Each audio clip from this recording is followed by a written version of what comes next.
Histoire de Gédéon. Je m'appelle Gédéon, et voici mon histoire. J'ai grandi sous le règne impitoyable de l'Empire madianite, un régime cruel qui étouffait notre peuple de sa poigne de fer, laissant les miens dévastés et brisés. Cependant, c'était notre propre faute. Mon peuple avait péché contre le Seigneur de nombreuses façons, et en conséquence, le Seigneur nous a livrés au contrôle des Madianites pendant 7 ans. En raison de la brutalité des Madianites, nous avons été contraints de construire des châteaux, des cavernes et des montagnes comme lieu de cachette pour survivre. Chaque fois que les Israélites vendaient leurs récoltes, des pillards madianites, amalécites et des habitants de l'Est attaquaient notre terre, campant et détruisant les cultures. Ils laissaient mon peuple sans rien à manger, emportant toutes les brebis, chèvres, bétail et ânes. Ces hordes hostiles arrivaient avec leurs animaux et leurs tentes, épaisses comme un nuage de sauterelles. Ils affluaient avec des chameaux en nombre incalculable, restant là jusqu'à ce que la région soit dévastée. Les Madianites, habitués au désert, dominaient mon peuple grâce à leur utilisation efficace des chameaux. À cause de leurs méfaits, notre labeur était vain. Tout ce que nous produisions était finalement volé, après avoir travaillé dur pour le réaliser. Le péché nous dépouille de ce pourquoi nous travaillons ardemment. De nombreux hommes accomplis perdent tout dans la vie parce qu'ils ne mettent pas fin à leur péché. Tout est perdu pour gagner ce qui, avec le recul, semble être rien. En raison des Madianites, mon peuple est actuellement au bord de la famine, confronté à une période prolongée d'humiliation, de labeur infructueux, de pauvreté et d'un ennemi supérieur. Face à cette situation, mon peuple a crié au Seigneur Dieu pour obtenir de l'aide. Lorsqu'ils ont crié au Seigneur à cause des Madianites, le Seigneur a envoyé un prophète aux Israélites. Le prophète a déclaré: « Voici ce que dit le Seigneur, le Dieu d'Israël, je vous ai fait sortir de l'esclavage en Égypte, je vous ai sauvé des Égyptiens et de tous ceux qui vous opprimaient. J'ai chassé vos ennemis et vous ai donné leur terre. Je vous ai dit, je suis le Seigneur votre Dieu, vous ne devez pas adorer les dieux des Amorites dans le pays où vous vivez, mais vous ne m'avez pas écouté. » Dieu parlait à travers le prophète, rappelant à Israël tout ce qu'il avait fait pour eux dans le passé. Pour affronter leur crise actuelle, Israël avait besoin d'un rappel. Un jour, un homme étrange vint s'asseoir sous le grand arbre d'Ophra, appartenant à Jo, du clan d'Abiézé. Je battais le blé au fond d'un pressoir à vin pour cacher le grain des Madianites lorsque l'ange du Seigneur apparut et dit: « Puissant héros, le Seigneur est avec toi. » Battre le blé dans un pressoir à vin était non seulement difficile, mais aussi embarrassant. Traditionnellement, le blé était battu en plein air, sur des collines où la brise était utilisée pour séparer la balle du grain. Il n'était pas courant de battre le blé dans un endroit enfoncé comme un pressoir à vin, un lieu de vie privée. Je ne pouvais pas aménager une aire de battage en plein jour et apporter ni la roue ni le marchepied de peur que les Madianites ne viennent les prendre dès qu'ils seraient battus. L'homme mystérieux prit alors la parole en disant: « Le Seigneur est avec toi, vaillant homme de vaillance. » C'était un salut étrange pour moi. Il ne semblait pas que le Seigneur était avec moi, et je ne me considérais pas comme un vaillant homme de vaillance. Où était donc cette vaillance? Je suis simplement un homme vivant une vie très ordinaire. L'homme m'avait même trouvé occupé dans mes tâches quotidiennes. Je lui répondis: « Monsieur, si le Seigneur est avec nous, pourquoi tout cela nous arrive-t-il et où sont tous les miracles que nos ancêtres nous ont racontés? N'ont-ils pas dit que le Seigneur nous a fait sortir d'Égypte? Mais maintenant, le Seigneur nous a abandonnés et nous a livrés aux Madianites. » Même si j'étais conscient des œuvres étonnantes que Dieu avait accomplies dans le passé, je ne pouvais m'empêcher de me demander pourquoi je ne voyais pas ces mêmes merveilles de nos jours. Je croyais que le problème venait de Dieu. Ne nous avait-il pas abandonnés? Ça me préoccupait que l'Israël soit dans cet état. Alors, l'étrange homme se tourna vers moi et dit: « Va avec la force que tu as et délivre Israël des Madianites. Je t'envoie. » J'étais juste un homme ordinaire, incertain de mes propres capacités. Je ne pouvais pas me voir comme quelqu'un capable de faire de grandes choses pour le Seigneur Dieu. Je me considérais insignifiant. Incertain, je demandais: « Mais comment puis-je délivrer Israël? Mon clan est le plus faible de toute la tribu de Manassé, et je suis le moindre dans toute ma famille. » L'homme unique me répondit: « Je serai avec toi, et tu détruiras les Madianites comme si tu combattais un seul homme. » Pouvez-vous croire cela? J'allais entreprendre un voyage étrange, et ce voyage commencerait par une tâche impossible. C'était un grand empire, une puissance mondiale, et je devais les vaincre comme lors d'un combat de lutte contre une seule personne. Qui suis-je pour résister aux puissants Madianites? Pourrait-il s'agir d'un ange du Seigneur devant moi? Comment puis-je le savoir? Je le testerai avec une offrande. Ce n'est pas mal de demander un signe confirmatif. Cela a du sens. Si c'est vraiment le Seigneur, il devrait me le révéler. Je lui répondis, si j'ai trouvé grâce à tes yeux, montre-moi un signe que c'est toi qui me parles. Ne pars pas d'ici jusqu'à ce que je revienne vers toi avec mon offrande. Il répondit, je t'attendrai jusqu'à ton retour. Je me hâtai de rentrer chez moi. Je préparai un jeune bouc et, avec un panier de farine et de l'eau, je fis cuire du pain sans utiliser de levure. Puis, prenant la viande dans un panier et le bouillon dans une marmite, je les apportai dehors et les remis à l'étranger qui se tenait sous l'immense arbre à ce moment-là. L'homme me dit de placer la viande et le pain sans levain sur cette roche et de verser le bouillon par-dessus, ce que je fis comme il me l'avait dit. Ensuite, l'homme toucha la viande et le pain avec l'extrémité de son bâton, et le feu s'éleva de la roche et consuma tout ce que j'avais apporté. Puis, il disparut. Quand je réalisai que c'était l'ange du Seigneur, je m'écriai, « Ô Seigneur souverain, je suis perdu. J'ai vu l'ange du Seigneur face à face. » Ce miracle du feu, ainsi que les autres aspects de toute cette expérience, m'ont persuadé que tout cela venait du Seigneur. L'apparence de l'ange du Seigneur était complètement humaine, mais le Seigneur répondit, « C'est bien, ne crains pas, tu ne mourras pas. » Alors, je construisis un autel pour le Seigneur. J'ai nommé cet autel Yahweh Shalom, ce qui signifie « le Seigneur est paix ». L'autel reste à Ophrah. Un autel est toute structure sur laquelle des offrandes, telles que des sacrifices, sont faites à des fins religieuses. C'était une plateforme surélevée avec une surface plane, une pratique courante à mon époque. Même notre ancêtre Noé a construit un autel au Seigneur après avoir quitté l'arche. Dans certains cas, Dieu lui-même a donné l'instruction de construire un autel après avoir accompli un acte miraculeux de délivrance. Le but d'un tel autel était de servir de mémorial et d'aider les générations futures à se souvenir des grandes œuvres du Seigneur. La loi stipulait que tout autel fait de pierre devait être construit avec des pierres naturelles non taillées, car utiliser des outils sur les pierres les aurait souillées. Maintenant, j'en avais construit un en tant qu'acte d'adoration et de consécration au Seigneur que je venais de rencontrer face à face. Je n'avais plus peur de Dieu cette nuit-là. Le Seigneur me dit, « Prends le deuxième taureau du troupeau de ton père, celui qui a 7 ans. Abat l'autel de Baal de ton père et coupe le poteau d'Achéra qui est à côté. Sacrifie le taureau en holocauste sur l'autel en utilisant le bois du poteau d'Achéra que tu auras coupé. » Je devais abattre le poteau d'Achéra. Achéra, ou Ashtart, est le nom d'une déesse païenne de la fertilité et de l'objet cultuel en bois qui lui est consacré. Le nom Ashira signifie « celle qui enrichit » dans la littérature ougaritique.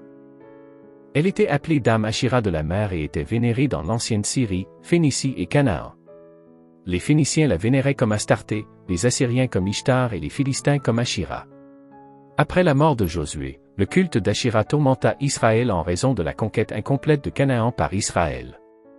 Mon propre peuple avait abandonné le Seigneur et servi Baal, le dieu païen des Cananéens, et Ashra.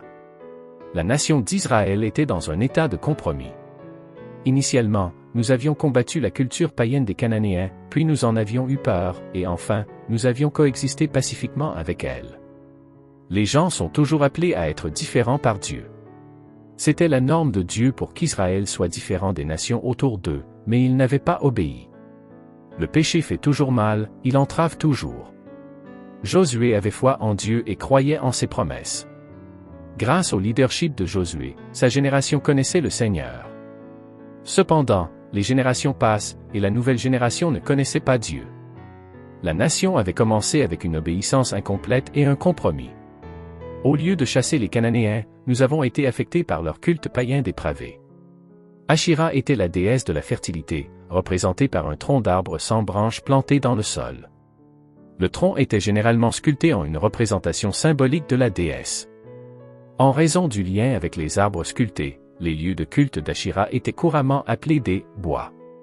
Le poids de cette responsabilité pesait lourdement sur mes épaules, mais je savais que je ne pouvais pas reculer devant le défi. Dieu méprise totalement l'idolâtrie.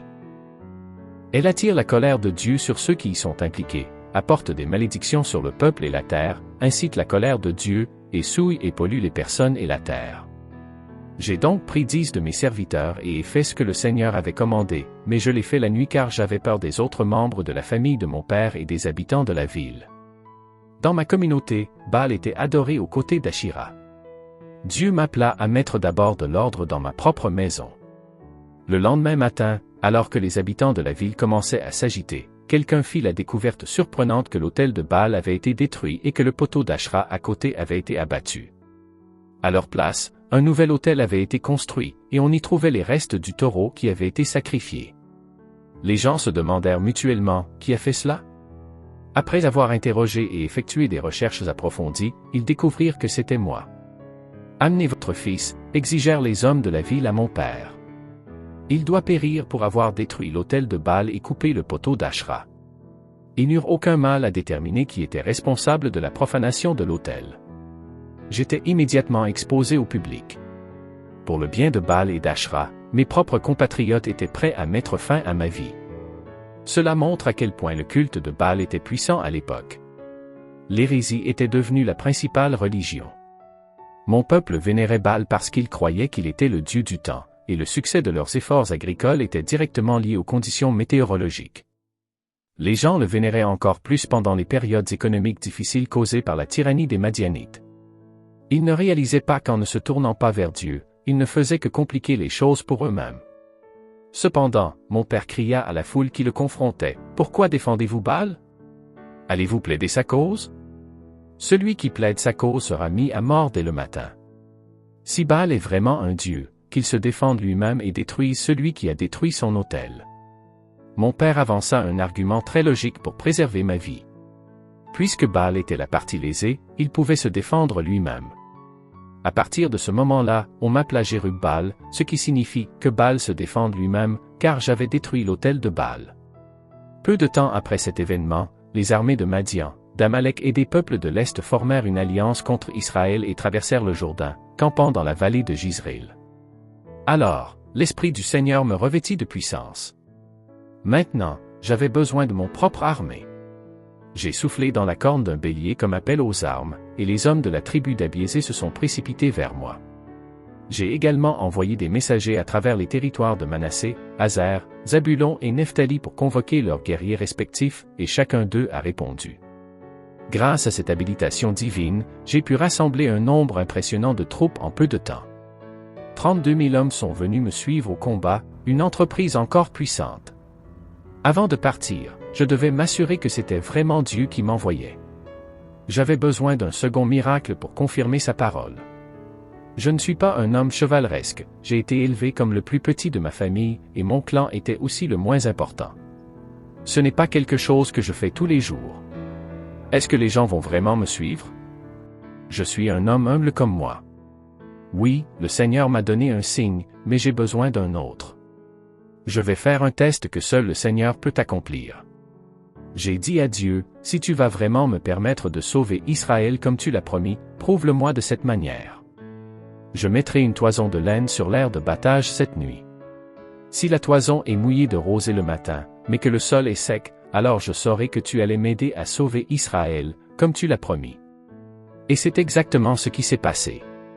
Quand je me suis levé tôt le lendemain matin, j'ai pressé la toison et en ai extrait un bol entier d'eau. Cependant, cela n'a pas vraiment changé grand-chose. J'avais besoin de quelque chose de plus avant d'être trop critique envers moi. Vous devriez considérer le défi qui se présentait à moi. Beaucoup auraient immédiatement refusé un tel appel sans même envisager de permettre à Dieu de le confirmer. Ma petite foi était toujours meilleure que l'absence de foi. Alors, j'ai dit à Dieu, s'il te plaît, ne sois pas en colère contre moi, mais laisse-moi faire une autre demande. Laisse-moi utiliser la toison pour un autre test. Cette fois, laisse la toison rester sèche pendant que le sol autour est mouillé de rosée. Cette nuit-là, Dieu fit comme je lui avais demandé. La toison était sèche le matin, mais le sol était couvert de rosée. C'était tout ce dont j'avais besoin de savoir. J'étais prêt. Alors, mon armée et moi nous sommes levés tôt et nous sommes rendus jusqu'à la source d'Héro. Les armées de Madian étaient maintenues au nord d'eux, dans la vallée près de la colline de Mor. Le Seigneur me dit, tu as trop de guerriers avec toi. Si je vous laisse tous combattre les Madianites, les Israélites se vanteront devant moi qu'ils se sont sauvés par leur propre force. Dis donc au peuple, celui qui est timide ou effrayé peut quitter cette montagne et rentrer chez lui. C'était un grand test de ma foi. Mon armée de 32 000 hommes était déjà surpassée par les 135 000 Madianites, mais Dieu pensait que son armée était trop grande. Ainsi, 22 000 hommes rentrèrent chez eux, ne laissant que 10 000 prêts à combattre. Je me retrouvai avec seulement 10 000 hommes. La vue d'une immense armée adverse effrayait beaucoup de soldats israélites. La plupart des hommes étaient vraiment timides. Maintenant, les chances étaient de 13 contre 1. Cependant, le Seigneur me dit, il y en a encore trop. Descends-les à la source, et je les testerai pour déterminer qui ira avec toi et qui ne le fera pas. Quand j'ai descendu mes guerriers vers l'eau, le Seigneur m'a dit, divise les hommes en 2 groupes. Dans un groupe, mets tous ceux qui recueillent de l'eau dans leurs mains et la lèchent comme des chiens. Dans l'autre groupe, mets tous ceux qui s'agenouillent et boivent avec leur bouche dans le ruisseau.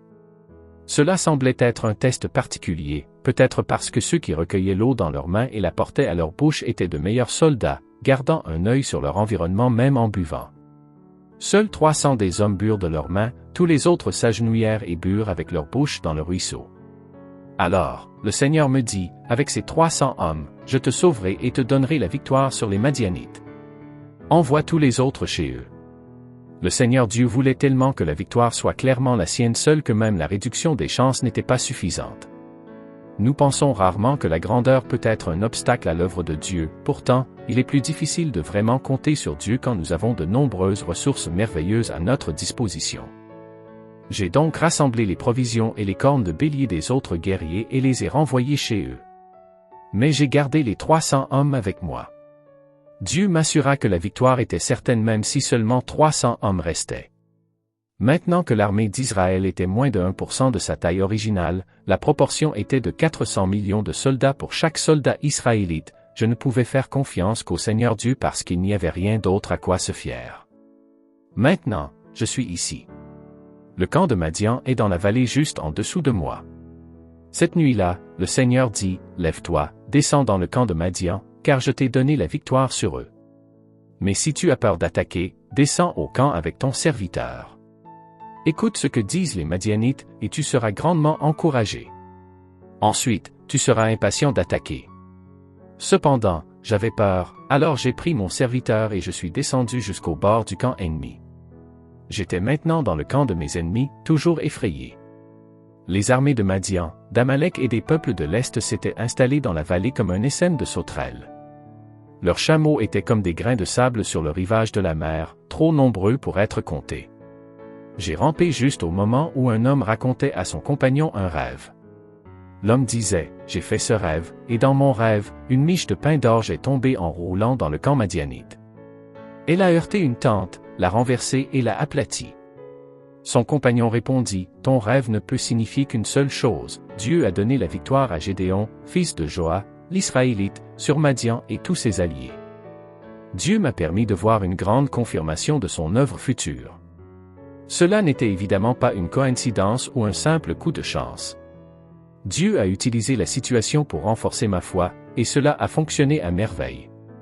Ce n'était pas un accident que l'homme ait rêvé ce rêve cette nuit-là, pas un accident qu'il ait raconté à son ami à ce moment précis, pas un accident que je me sois trouvé exactement à l'endroit où j'ai entendu l'homme raconter le rêve. Même mes ennemis étaient remplis de peur.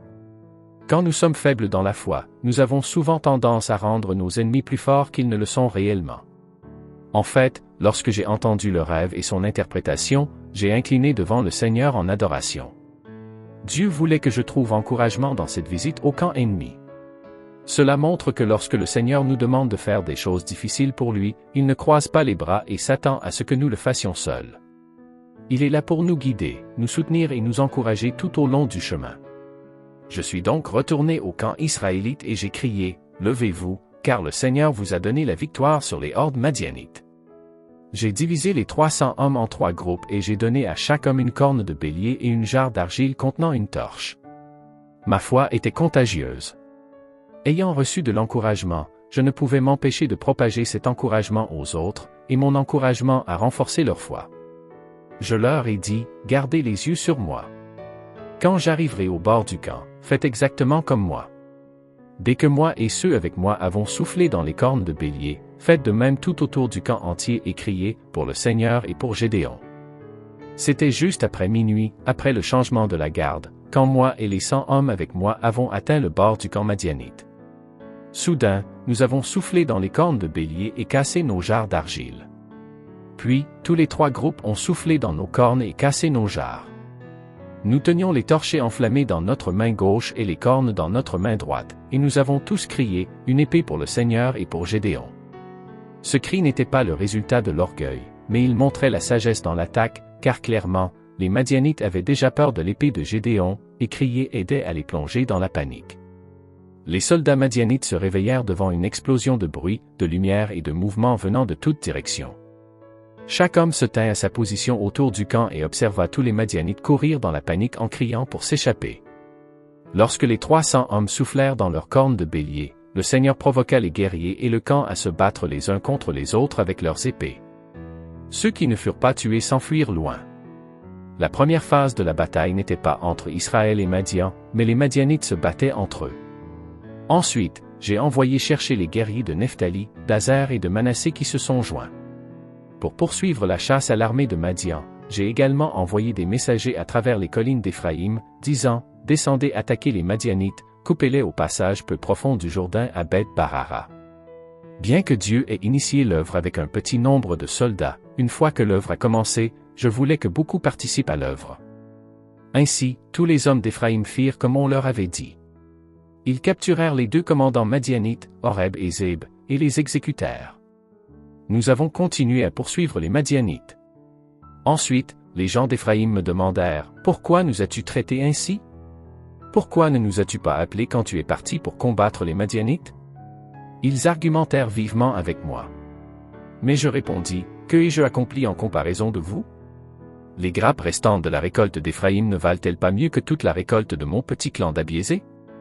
Dieu vous a donné la victoire sur Oreb et Zéb, les commandants de l'armée madianite. Que ai-je accompli en comparaison de cela? » Quand les hommes d'Éphraïm entendirent ma réponse, leur colère s'apaisa. Les hommes d'Éphraïm semblaient plus préoccupés par la reconnaissance que par le bien global d'Israël. Au lieu d'être jaloux de la reconnaissance que d'autres recevaient, ils auraient dû se réjouir que le peuple de Dieu ait été sauvé et qu'ils aient joué un rôle dans la victoire. La jalousie entrave souvent l'œuvre de Dieu. Je n'ai pas contesté leur fierté, au contraire, j'ai apaisé leur fierté en les complimentant et en leur donnant la reconnaissance qu'ils semblaient tant désirer. Plus important encore, je les ai incités à s'impliquer dans l'œuvre de Dieu qui était en cours. Cette réponse était une façon sage de traiter les dissensions lorsqu'il y avait une œuvre à accomplir pour le Seigneur. Ensuite, j'ai traversé le Jourdain avec mes 300 hommes et, bien que fatigués, nous avons continué à poursuivre l'ennemi. Nous n'avions pas encore capturé les 2 rois de Madian quand nous sommes arrivés à Sut. J'ai demandé aux dirigeants de la ville de bien vouloir fournir de la nourriture à mes guerriers, car ils étaient très fatigués. Je poursuivais Éba et Zélman, les rois de Madian. Cependant, les responsables de Sut ont répondu, « Attrapez d'abord Zéba et Zélman, les rois de Madian, et ensuite nous nourrirons votre armée. » Cela m'a profondément irrité. Ils n'étaient pas sollicités pour participer au combat proprement dit, mais simplement pour soutenir ceux sur le front. Au lieu d'aider, les habitants de Sut et Penuel ont trouvé une excuse pour ne pas soutenir le combat contre Madian avant que la bataille ne soit déjà gagnée. J'ai dit, après que le Seigneur m'aura donné la victoire sur Zéba et Zélman, je reviendrai et déchirerai votre chair avec les épines et les ronces du désert. De là, je suis monté à Penuel et j'ai de nouveau demandé de la nourriture, mais j'ai obtenu la même réponse. J'ai dit aux habitants de Penuel, après mon retour victorieux, je démolirai cette tour. À ce moment-là, Zéba et Zélman, les 2 rois madianites, étaient à Carcor avec environ 15 000 guerriers. J'ai continué avec l'audace du Seigneur, menant une attaque surprise courageuse.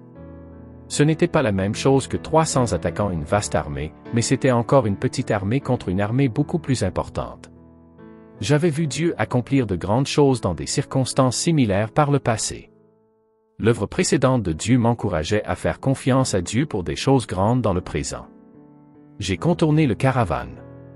Suite à la bataille, nous avons contourné l'est de Noba et Jia, prenant l'armée de Madian par surprise. Zéba et Zélman ont fui, mais je les ai poursuivis, capturant tous leurs guerriers. Ma persévérance m'a conduit à combattre jusqu'à la victoire, poursuivant même les dirigeants de l'opposition. En ce qui concerne ma promesse envers Sut, je suis retourné de la bataille et capturé un jeune homme de Sut, exigeant qu'il écrive les noms des 77 responsables et anciens de la ville.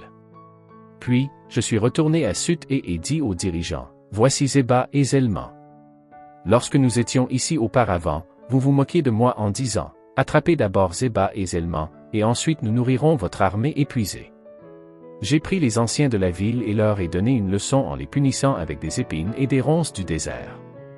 J'ai également détruit la tour de Penuel et exterminé tous les hommes de la ville. En interrogeant Zéba et Zalman sur les hommes tués à Tabor, ils ont répondu, ils avaient tous l'aspect d'un fils de roi, comme vous.